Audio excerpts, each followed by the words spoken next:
Hielo.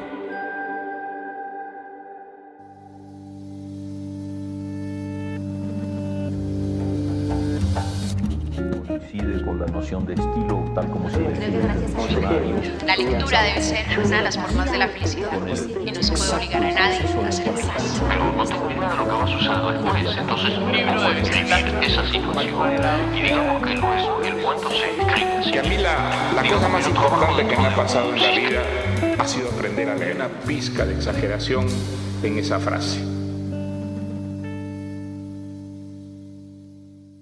Bueno, vamos a pegarnos un viaje por una literatura un poco diferente. Y es el universo surrealista de Haruki Murakami, el escritor japonés que se convirtió como en el fenómeno global, vendiendo millones y millones de ejemplares de libros en todo el mundo.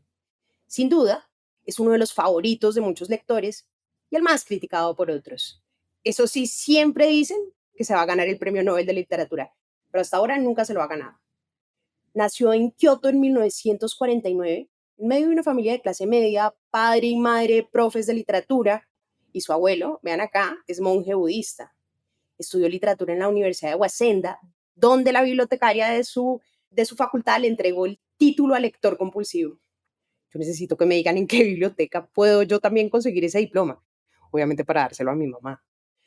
Y es chistoso porque para nosotros como que Haruki Murakami es como la representación de la literatura japonesa, cuando en realidad es como considerado la gran oveja negra de los contemporáneos de la isla. Desde muy joven, de hecho, él rechazó todos los cánones de la literatura, del arte y de la música de su región. Y pues evidentemente lo de la oveja negra es en serio, o sea, las corrientes literarias lo aborrecen, porque además consideran que toda su obra como que traiciona ese apego purista de la literatura oriental, la cual suele además honrar con muchísima furia el lenguaje y la cultura. Por ejemplo, un referente para que lo comparemos es un clásico, y vale la pena que lo conozcan si no lo han leído, que es Hiromi Kawakami, que tiene además dos libros que son espectaculares, como Algo brilla como el mar y Los amores de Nishino. Y en ambos casos son libros muy sutiles, profundos, melancólicos, con trazos minimalistas, como que buscan en lo sencillo de la vida la belleza. Ese minimalismo es lo más representativo de la literatura japonesa y obviamente nada que ver con Murakami. Él siempre ha sido como considerado como el outsider, ¿no? Ese que no encaja necesariamente como en la sociedad en la que nació, y así lo sentía tanto que ha habido gran parte de su vida en Estados Unidos y en Europa. Eso sí, siempre le fascinó el mundo fuera del Japón. Todo lo que es la cultura pop, las películas de Hollywood, el rock, los libros de bolsillo, y como sus lecturas orientales eran tan escasas y por el contrario las occidentales eran tan amplias y profundas, lo que hizo Murakami es que retomó la estructura y la forma de lo que conocía y fue así como que fue definiendo como su propio estilo, ¿no? Escribe de una manera muy clara, muy al grano, muy sencilla, como los ídolos gringos, como Raymond Carver, como Scott Fitzgerald, como Salinger, pero la diferencia es que él le pone como un realismo mágico oriental, porque retoma animales fantásticos, momentos oníricos, como muy al estilo de Miyazaki, que es ese que dirige la película animada famosísima, la que es muy bella, que la pueden buscar además en Netflix si no la han visto y me lo van a agradecer, que es El viaje de Chihiro. Bueno, por eso al estilo de Murakami se le califica además como surrealista. La mayoría de sus libros tienen como esa facultad de meterlo a uno en una extraña dimensión donde como que todo parece normal, pero no. Hay algo como bizarro. Por ejemplo, en su última obra, La muerte del comendador, hay un personaje que literalmente sale de un cuadro de arte, habla y todo. Y hay otro libro que se llama Kafka en la orilla, en que empiezan a llover sapos. Así, normal, ¿no? Casualidades. Pero es curioso porque casi todos sus protagonistas son personas ordinarias, anodinas, por no llamarlas insignificantes, con vidas normales, aburriditas, pero lo chévere es que en las historias estos personajes se mezclan con seres mitológicos, se confunden los sueños con la realidad, con mundos alternativos, con sucesos extraños que se mezclan con toda la naturalidad del mundo en sus historias. Yo creo que eso lo hace súper fascinante.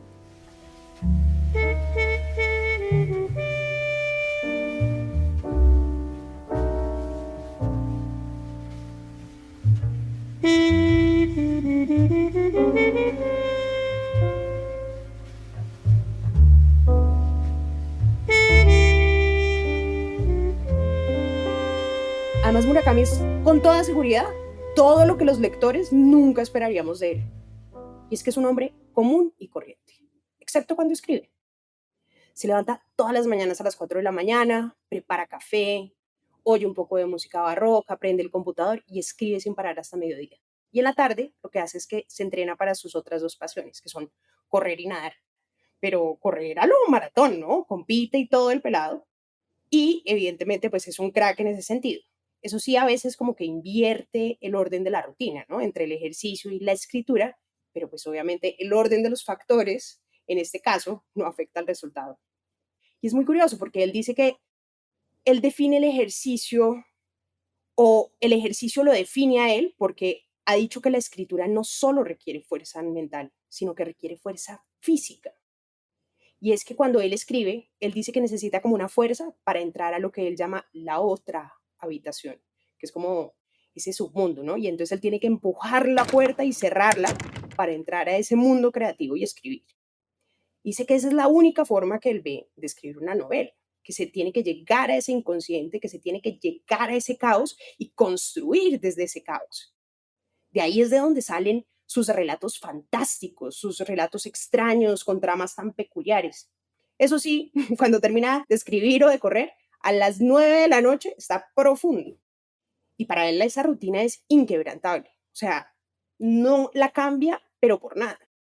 Porque él dice, eso es lo que me permite escribir. Y es que él considera además que escribir una novela es como una prueba de supervivencia. Yo la verdad, les digo, nunca he oído un escritor como tan particular como este.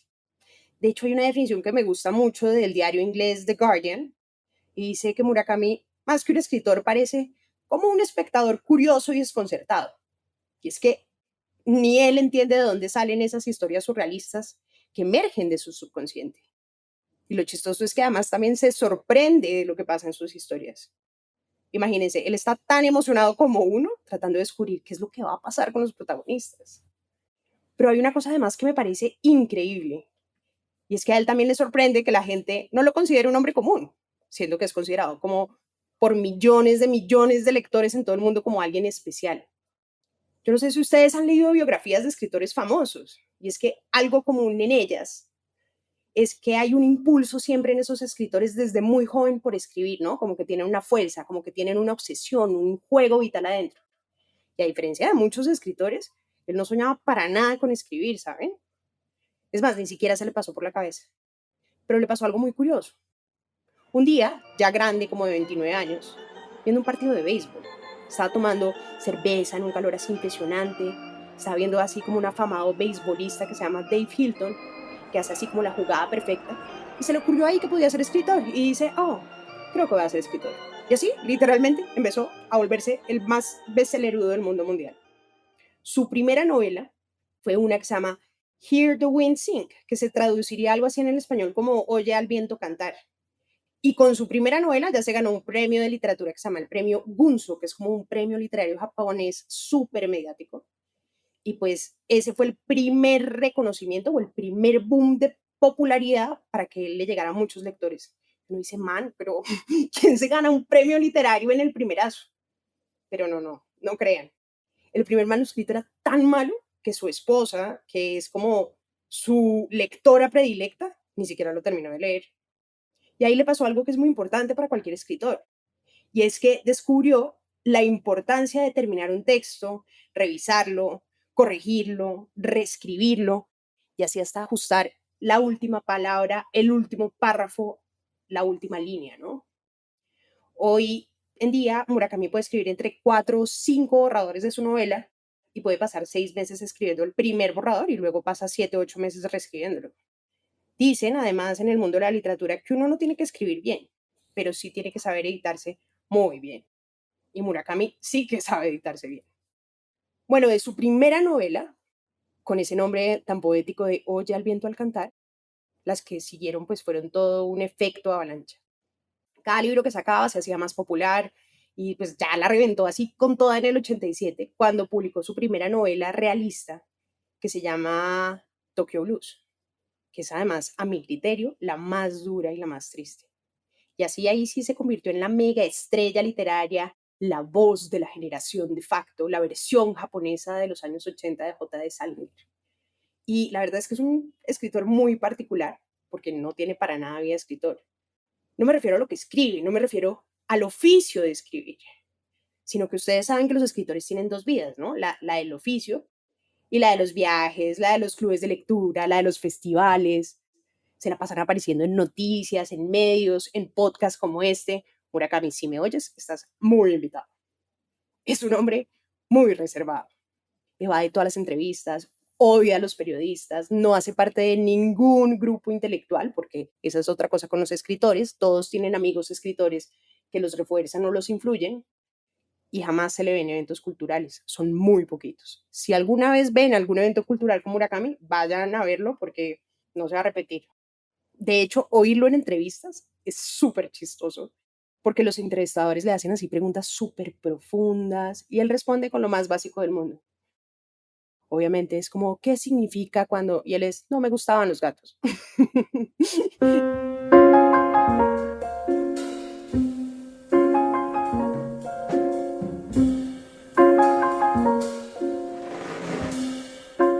Escribe de una manera muy sencilla y por eso Murakami es tan fácil de leer. Y no crean, escribir fácil es bastante difícil, sobre todo con esas tramas tan complejas y tan extrañas como las de Murakami. Pero para los lectores es una alegría, ¿no? Porque que un texto sea fácil de devorar, que el texto no te ponga ninguna piedra, no te ponga dificultades, que te permitan sumergirte en las profundidades de la historia, navegar, integrarte, pues eso para uno como lector es una maravilla. ¿No les pasa a veces que, no sé, que sienten como que hay escritores que se las quieren como de inteligentes, de conocedores, de demasiado cultos, un poco pedantes? Y se vuelven tan densos los textos que lo pierden a uno. Yo creo que Murakami logra algo y es que sus lectores nos volvamos adictos. Obviamente no tiene química con todos, pero con los que la tiene se convierte en una relación. Como diría mi amigo el librero de books Antonio Pulgarín, que es uno de los grandes adictos de Murakami. Y para ser una super mega estrella de la literatura, es súper modesto. Él dice, no, no me considero un artista, solo un tipo que sabe escribir. Y les juro que nos falta modestia. Una vez una señora se lo encontró como en Nueva York, en el Central Park, mientras él corría, y se le acercó y le dijo, oiga, disculpe, ¿no es usted un novelista japonés muy famoso? Y Murakami le dice como, no, en realidad soy un escritor, pero me encanta conocerte. Así, qué ternura, ¿no? De hecho, en el libro que se llama ¿De qué hablo cuando hablo de correr? Dice que si hicieran una película de su vida, tendrían que quitar y quitar y quitar escenas de su vida porque no tiene nada especial. Cuando le preguntan si él cree, además, en esos sucesos increíbles que narra en su libro, él dice, pues, mientras escribo me ocurren cosas, pero cuando no estoy, soy un hombre corriente y con un fuerte sentido común. Yo voy y vengo de esos dos mundos diferentes, que es, claro, ese proceso de escritura que lo lleva a la creatividad y que seguramente a muchos artistas les sucede. Y es muy curioso porque en casi todos sus libros él prefiere escribir en primera persona. Casi todos sus libros además aluden a muchos elementos de su vida personal, que son la música, los amores felinos, el deporte, la entrada a la madurez. Muchas veces son hombres de 40 que están buscando el amor de su vida o que están buscando una mujer o una desconocida, que es todo lo contrario a lo que le pasa en su vida. Él se casó desde los 23 años y sigue casado con Yoko Hashi. Bueno, perdónenme no pronunciar bien el japonés, y además pasaron muchos años administrando como un bar que montaron juntos que se llamaba Peter Cat, que era como se llamaba su gato. De allí pues se dedicaron a los vinilos, a la música, antes de convertirse en ese escritor cuando fue a su partido de béisbol.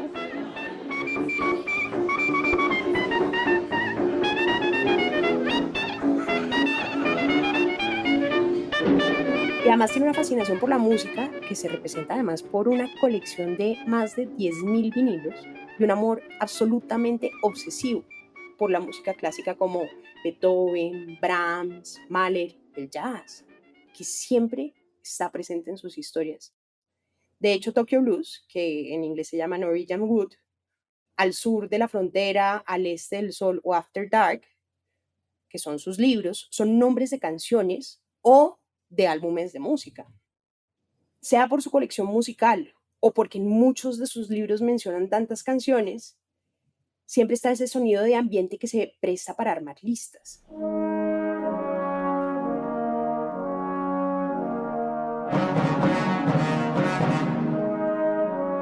Por ejemplo, en 1Q84, cuando la protagonista Omame, que es una chica guapísima, elegantísima, baja de un taxi, se baja por unas escaleras de emergencia a la autopista, está la plena sinfonieta de Janacek, y en ese momento, en pleno sonido de la sinfonieta, su vida cambia. Su vida cambia, todo su alrededor cambia, pasa a otra dimensión, todo mientras oye esta canción, y para uno es muy aterrador como sentir ese proceso a través de la música. Y si no lo han leído y están buscando una buena novela de amor, esa es una opción. Eso sí, más larga, no. Es una historia que es bonita porque es contada desde los puntos de vista de los personajes principales, que es Aomame y Tengo. En los 2 primeros tomos, de los 3, porque son 3, se encuentra alternativamente lo que le sucede a uno y lo que le sucede al otro. Y son 2 personajes que, como siempre en Murakami, llevan vidas solitarias. Aomame es una asesina profesional. Tengo, en cambio, es un profesor de matemáticas que quiere ser novelista y que su editor le pone como un extraño encargo de investigar como una crisálida. Ni me pregunten qué es una crisálida porque tampoco sé. Pero ambos empiezan a ver cómo empieza a cambiar como su entorno y su mundo. Y empiezan a aparecer 2 lunas y obviamente el destino, como en todas las novelas de amor, empiezan a unirlos. Pero para saber, digamos, qué les pasa y cómo se encuentran, les tocó leerse los miles de páginas que tiene este libro. Y un dato coctelero, ¿no? Se llama 1Q84 porque en japonés la letra Q y el número 9 son homófonos. Homófonos es que suena igual, pero que tiene otro significado. Los 2 en japonés se pronuncian Q. Por eso se asume que 1Q84 hace referencia a la novela homónima de George Orwell de 1984.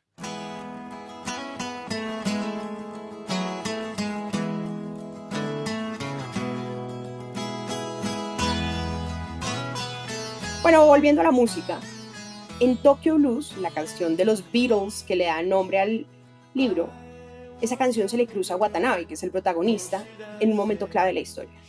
Tokyo Blues definitivamente es mi novela favorita de Murakami, porque habla además de los amores juveniles, ¿no? Es la historia de Toru Watanabe, que es ya un ejecutivo cuarentón, empieza a oír esa canción de los Beatles y le pasa lo que a todos nos pasa con la música, y es que se transporta en el tiempo. ¿No les pasa? Como que están oyendo una canción que los lleva a alguien o que los lleva a un lugar de su vida o a un momento y que a uno a veces le toca bloquear la canción.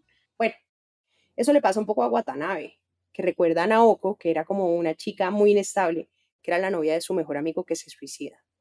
Su mejor amigo como de infancia, ellos tienen un encuentro, él se suicida y él queda totalmente devastado.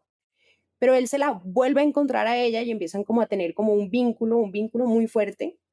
Es una historia bien bonita, pero me gusta mucho este libro porque habla como de esa incomprensión que tenemos de las enfermedades mentales y las pocas herramientas que tenemos nosotros para manejar o para ayudar a las personas que queremos y que sufren de alguna enfermedad mental. Es como su libro más realista y el menos onírico, pero está lleno de amor, está lleno de amistad, de melodía. Y pues ese tema de las enfermedades mentales que me parece que es importante tratarlo, así sea desde la literatura. En Kafka en la orilla está más como la presencia del jazz, ¿no? Está Duke Ellington, también está súper presente. El protagonista, que se llama Kafka, está en su casa en la montaña y está poniendo los discos de Ellington, pero también además pone los de Radiohead o los de Cream. Y eso me parece un aspecto muy particular y espectacular de la obra, porque uno no solamente está leyendo la historia, sino que la música que menciona hace parte de las escenas como una banda sonora. Eso sí, o sea, uno se las imagina y les da vida, les da emoción, nos permite además a los lectores como trasladarnos de una manera muy intensa a ese espacio, a las emociones de los personajes y como vivirlo de una forma diferente. Pero uno también lo puede hacer muy realista. Yo les doy puro tip de lector acá, y es que a medida que uno lee el libro, pues puede ir buscando en Spotify las canciones y armando sus propias listas. Yo, que poco sé de música, he aprendido la verdad un montón con Murakami. Y la verdad me fascinan las listas. Y además uno puede poner la canción en plena escena para ambientarla.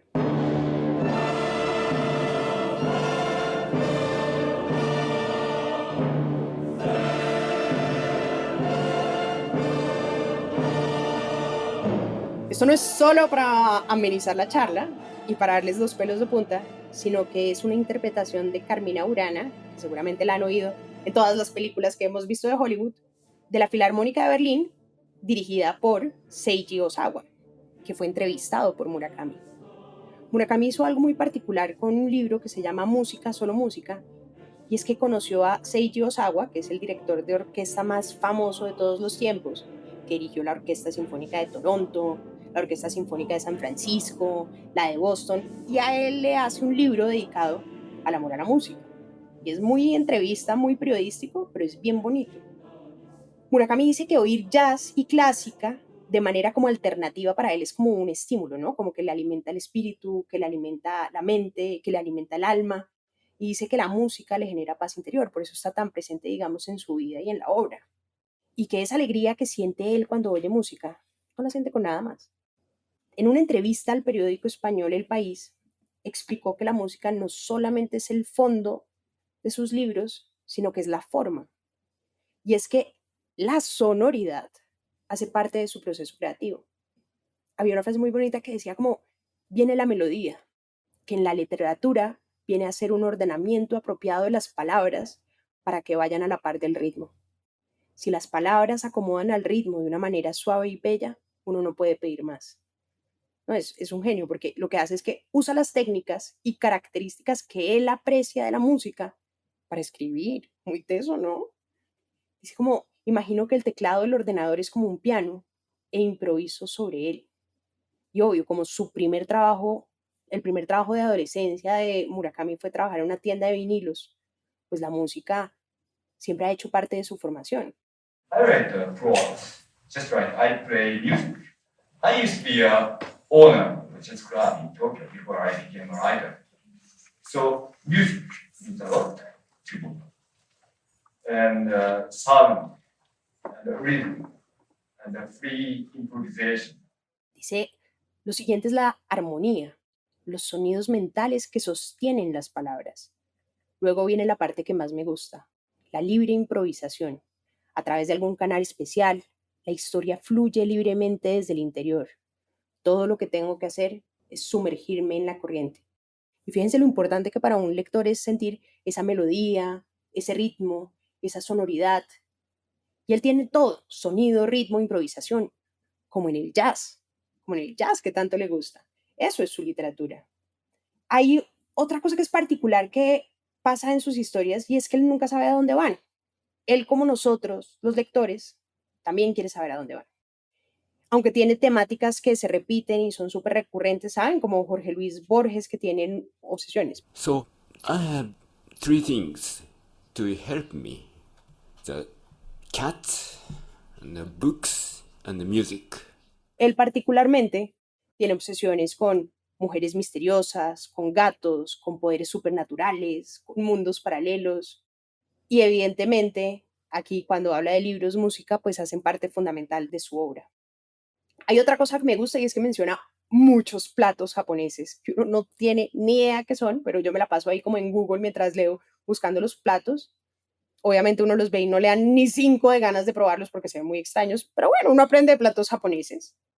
Y yo creo que de todas formas, como escritor, vale la pena embarcarse a conocerlo, porque es la puerta de entrada al surrealismo literario.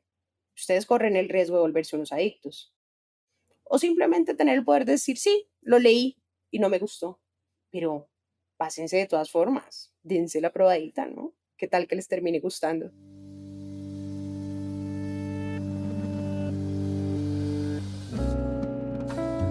Este es un podcast para contagiar el amor por los libros, porque no hay mejor forma de incentivarlo que desde la divulgación. Ser promotor de lectura es un hobby, pero también un reconocimiento y un agradecimiento implícito a aquellas personas que en nuestra vida nos acercaron a los libros.